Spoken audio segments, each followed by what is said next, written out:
Qirg'iziston yo'llarining sifati bo'yicha 138 mamlakat ichida 131-o'rinda turadi. Bu mustaqil davlatlar hamdo'stligi o'lkalari orasidagi eng nochor ko'rsatkich.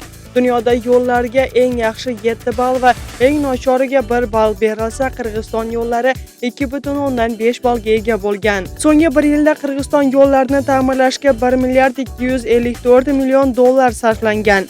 Bu ichki mablag'ning 5dan 1 qismini tashkil etadi. Unga 1200 chaqirim yo'l qurilib, bu respublikadagi yo'llarning 4% ga ham yetmaydi. Undan tashqari yana 80% yo'l kapital ta'mirga muhtoj. Mustaqillikka erishgandan beri chet davlatlardan olingan qarzlarning 3dan 1 qismi yo'llarni ta'mirlashga sarflangan. Unda Qirg'izistonga qarz qatori berilgan 2 milliard 88 million dollar va grant asosida 166 million dollar ishlatilgan.